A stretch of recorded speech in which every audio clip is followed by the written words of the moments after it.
السلام علیکم ورحمۃ اللہ وبرکاتہ۔ شہ نشین پہ تشریف فرما جناب ریاض الحسن افندی صاحب MLC تلنگانہ لیجسلیٹو کونسل، جناب یاسر عرفات صاحب انچارج جعفر پورہ اسمبلی کانسٹیٹنسی، جناب سہیل قادری المعروف محمود قادری صاحب کارپوریٹر، جناب شکیل محمود صاحب سابقہ کارپوریٹر، واجد صاحب سابقہ کارپوریٹر، شفاعت صاحب کارپوریٹر، تلاوت بھائی سابقہ کارپوریٹر، اور یہاں پر تشریف رکھے ہوئے اورنگ آباد کے کارپوریٹر رفعت یار خان صاحب اور دیگر قائدین مجلس اتحاد المسلمین، بزرگوں، دوستوں، ساتھیوں اور پسا پردہ بیٹھ کر سننے والی میری عزت ماحول، آج کا یہ جلسہ ایک انتخابی جلسہ ہے۔ آپ بخوبی جانتے ہیں کہ یہ یاقوت پورہ اسمبلی کانسٹیٹنسی ہے۔ یاقوت پورہ اسمبلی کانسٹیٹنسی میں اللہ سبحانہ و تعالیٰ نے مجلس اتحاد المسلمین کی طرف سے اس خادم کو موقع دیا گیا ہے تاکہ میں یاقوت پورہ اسمبلی کانسٹیٹنسی میں جاؤں اور الیکشن لڑوں۔ اگر اللہ سبحانہ و تعالیٰ نے مجھے یاقوت پورے کی عوام کے لیے خدمت کا اگر موقع دے گا، اگر منتخب میں ہوں گا، تو انشاءاللہ تعالیٰ یاقوت پورے کی عوام کی خدمت کرنے کی بھرپور کوشش کروں گا۔ اس کے لیے یہاں آیا۔ آج میری زندگی کا سب سے بڑا مقصد یہ ہے اور سب سے بڑی مجھے خوشی اس بات کی ہے کہ مجھے اللہ نے موقع دیا ہے ڈبل پورہ گیٹ کے پاس میں، یہ پہلی مرتبہ میں مائک پکڑ کے تقریر کر رہا ہوں۔ آج سے پہلے مجھے کبھی اللہ موقع نہیں دیا تھا کہ میں ڈبل پورہ گیٹ پہ ٹھہر کر تقریر کروں گا۔ تو اس سے سمجھ میں آتا ہے کہ یہ ڈبل پورہ گیٹ جو ہے، یہاں پہ بہادر رہتے ہیں، بہادر بستے ہیں، بہادر پارٹی کا استقبال کرتے ہیں۔ اس بہادر پارٹی کے خادم کا نام جعفر حسین معراج ہے، جعفر حسین معراج ہے۔ تو میں آپ کی خدمت کے لیے آیا ہوں اور یہ دروازے کے پاس میں ٹھہر کر تقریر کر رہا ہوں۔ یہ اللہ کا کرم ہے۔ اللہ سبحانہ و تعالیٰ نے جب انسان کو پیدا کرتا ہے تو اس کا تمام زندگی کا سفر لکھ دیتا ہے، اس کی تمام زندگی کے حالات کے بارے میں اللہ سبحانہ و تعالیٰ پیدائش کے ساتھ ہی لکھ دیتا ہے۔ تو آج کیا تاریخ ہے؟ 14 تاریخ ہے آج 14 نومبر کو میں قریب 9:30 بجے مائک پکڑا ہوں۔ یہ اللہ کی طرف سے یہ ہے کہ میں آج یہاں پر مائک پکڑنے والا، یہ میرا فیصلہ نہیں ہے۔ انسان پیدا ہوتا ہے تو اس کا رزق کہاں پہ لکھا ہوا ہے، انہیں کیا کریں گا کیا نہیں کریں گا سب لکھ دیتا ہے۔ تو لوگ کہنے لگے کہ بھائی آخر کیا ہے میرا صاحب، آپ ہمیشہ ایسا بول رہے ہیں۔ تو میں یہ بتا دینا چاہتا ہوں یاقوت پورے کی عوام کو، میں یاقوت پورے کا داماد ہوں۔ کیوں کہ میرا سسرال SRT کالونی یاقوت پورے میں ہے۔ تو مجھے خود نہیں معلوم تھا کہ میں داماد بن کر آیا تھا، آج داماد ہی ٹھہر کر پلیٹ فارم پہ تقریر کر رہا ہے۔ تو جو مخالفین مجلس اتحاد المسلمین ہے ان کو جان لینا چاہیے کہ داماد گھر کو آیا ہے، اچھے سے استقبال کرنے کی ضرورت ہے، اچھے سے استقبال کرنے کی ضرورت ہے۔ تو لوگ کہنے لگے بھائی صاحب یہ یاقوت پورہ کانسٹیٹنسی ہے، یہاں پہ طریقے کے ڈرامہ ہوتے ہیں، ویسا ہوتا ہے ویسا ہوتا ہے۔ تو میں سب کو کہہ دینا چاہتا ہوں میں بھی ہر فن مولا ہوں، ہر ہنر جانتا ہوں۔ یہ الگ بات ہے کبھی شیروانی پہن لیتا ہوں، کبھی جینس پہن لیتا ہوں، کبھی کچھ پہن لیتا ہوں، یہ الگ بات ہے، مگر اللہ کے کرم سے ممی ڈیڈی کا بچہ نہیں ہو، ہر ہنر جانتا ہوں، ہر ہنر سے واقف ہوں۔ آج کی ماڈرن دور کے اندر آپ کو کچھ استعمال کرنے کی ضرورت نہیں ہے۔ میرے پاس بھی ایک فارمولہ موجود ہے۔ وہ فارمولہ کیا ہے؟ حد سے زیادہ ہوشیاری کرے تو اطراف و اکناف میں ہمارے بڑوں کے دکانہ ہے، یہاں پہ ہم جو بڑا کھاتے نا اس کے دکانہ ہے۔ اس سے اگر نہیں گلا تو کیا کرتے؟ اسی طرح جسم کو پپائی لگا دینا بھی ہم جانتے ہیں کس طریقے سے گلتا، وہ بھی معلوم ہے، ہم کو کوئی ضرورت نہیں ہے، وہ بھی ہنر ہمارے پاس ہے۔ بے فکر رہیے. میں ان تمام لوگوں سے کہہ دینا چاہتا ہوں کہ اللہ کے فضل و کرم سے مجلس اتحاد المسلمین کا یہ سپاہی بحیثیت ایم ایل اے امیدوار کی آیا ہے، اور انشاءاللہ تعالی میں پچھلے 2 تقریروں سے کہہ رہا ہوں میری اپنی ایک الگ پہچان ہے. میری پہچان الگ الگ طریقے سے ہوتی رہی ہے. یہ اللہ کا کرم رہا چونکہ مجھے زندگی میں لوگ ایک ہی ساتھ نہیں پہچانے ہیں. 2009 سے 2012 تک مجھے جعفر حسین معراج ڈپٹی میئر کی حیثیت سے لوگ جانے ہیں. 2014 سے 2018 تک مجھے جعفر حسین معراج نامپلی ایم ایل اے کی حیثیت سے جانے ہیں. 2018 سے لے کے 2023 تک مجھے جعفر حسین معراج ایم ایل اے نامپلی کی حیثیت سے جانے ہیں. انشاءاللہ تعالی اللہ سبحانہ و تعالی میری زندگی میں ایک اور ٹائٹل لکھ دیا ہے. 3 دسمبر کو اللہ سبحانہ و تعالی جب رزلٹ آئے گا تو میرے ساتھ میں لکھے جائے گا جعفر حسین ایم ایل اے یعقوب پورہ. جعفر حسین ایم ایل اے یعقوب پورہ انشاءاللہ تعالی لکھے جانے والا ہے. یہ اللہ کی طرف سے ہے. تو میں آپ کو ایک بات بتاتا چلو انشاءاللہ تعالی اللہ سبحانہ و تعالی نے مجھ سے کافی کام لیا ہے جماعت کے ذریعے سے. میں شہر حیدرآباد کا 2 سال میل تھا. آپ کسی سے بھی پوچھ لیجئے کسی کی ہمت نہیں تھی. مجھ سے پہلے کئی ڈپٹی میئر آئے, کئی چلے گئے, مگر کوئی ڈپٹی میئر کو جانتا نہیں تھا. اس خادم کو جب موقع ملا, اس خادم نے بتا دیا ڈپٹی میئر کیا ہوتا ہے, ڈپٹی میئر کی پہچان کیا ہوتی ہے. بنا میرے ہلنے نہیں دیتا تھا. پوری جی ایچ ایم سی کو سب جانتے ہیں, سب کو معلوم ہے. میرے بعد میں آج ڈپٹی میئر کی کوئی اہمیت نہیں ہے, مگر اللہ کا کرم ہے یہ خادم بتا دیا کہ ڈپٹی میئر کیا چیز ہے. تو میں ہمیشہ ایک ہی چیز کہتا ہوں کہ مجھے حق لینا آتا ہے اور میں حق جانتا ہوں. تو میں آپ کو ایک واقعہ بتانا چاہتا ہوں بحیثیت سے ڈپٹی میئر. میں نے جیسے ہی ڈپٹی میئر کا اوت لیا, اس کے بعد میں کارتکا ریڈی میئر تھی, اس نے بھی اوت لی. 2 دن نہیں ہوا کارتکا ریڈی کو سیکورٹی آ گئی. تو میں نے اس ٹائم کے کمشنر کو فون کیا.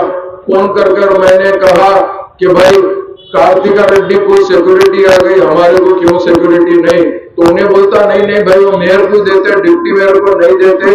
اگر ڈپٹی میئر کو دینا تو آپ ایک ریکویسٹ لیٹر میئر کو لکھو, میں کمشنر پولیس کو ریکویسٹ کر کے دلاتا ہوں. تو میں نے اس سے پوچھا قانون میں میئر کو سیکورٹی دینا ایکٹ میں اگر کہیں لکھا ہوا ہے تو بتا دینا مجھے. اگر تم بتا دیں گے تو میں نہیں پوچھوں گا. اگر مجھے ضرورت رہتی تو میں خود کمشنر سے بات کر کے لے سکتا ہوں. میں یہ بولنا چاہ رہا ہوں میں مجلس اتحاد المسلمین کا سپاہی ہوں, قانون مجھے بھی آتا ہے. اگر اس کو دیے تو مجھے بھی دینا ضروری ہے, ورنہ تم سوال ہی پیدا نہیں ہوتا. تو اس کے بعد ایک ایڈیشنل کمشنر کو مجھ سے بات کرانے لگا کے بولا کہ بھائی کیا ہے, تو مجھ کو بولتا بھائی آپ کو معلوم نہیں ہے آپ کاروباری آدمی ہیں. تو میں نے کہا 22 بار جب سے پیدا ہوا ہوں پولیٹیشین ہو, میں آنکھ کھولا تو میرے والد کارپوریٹر تھے, میں جہاں سے شروع کرا چلنا تو میرے والد ایم ایل اے تھے. میں اس خاندان سے تعلق رکھتا ہوں, میرے کو لوٹا بٹا نہیں سمجھنا. تو اس کے بعد میں جی ایچ ایم سی ہل گیا تھا. بعد میں انہیں نہ صرف سیکورٹی دیا, اس کے بعد کہنے لگا کہ بھائی آپ آگے اپنے چیمبر میں بیٹھیے. میں بولا ایسے چیمبر میں نہیں بیٹھتا ہوں, مجھے چیمبر بنا کے بیٹھنے کا ہے. کیوں؟ اگر آفس اچھی رہیں گی تو کام اچھا کر سکتے. میں نے کہا میرا آرکیٹیکٹ رہے گا, انہیں ڈیزائن کریں گا بنائیں گا. ارے ایسا پروویژن نہیں ہے صاحب, اچھا ہے. بولا میرے کو بیٹھنا نہیں ہے, میں تمہارے پاس ہو کے کرسی ڈال کے بیٹھے رہتا ہوں, تم کو کیا تکلیف ہے, تم اپنا کام کرو, میں خاموش بیٹھے رہتا ہوں. تو انہیں بولا یہ تو عجیب ہی دکھ رہا بھائی, اس کو کچھ نہ کچھ کرنا. تو وہ دور میں 10 لاکھ روپے کا چیمبر بنایا ہو. تو آج میں جانتا ہوں قانون کیا ہے, مجھے بھی معلوم. آپ کہیں گے کہ آپ اپنے آپ کے عیش کے لیے نہیں, آپ لوگ کے وقار کے لیے بنایا ہو. میں یہ بتانا چاہتا تھا کہ پہلے دن سے میں تم لوگوں پہ حاوی ہوں, تم لوگ ہم پہ حاوی نہیں ہو سکتے. میں نے ہر جگہ سرپرائز انسپیکشن کرا جو میئر بھی نہیں کر سکتی تھی. بلدیہ سے گاڑی نکالتا تھا, بس آپ کے سامنے شکیل صاحب ہے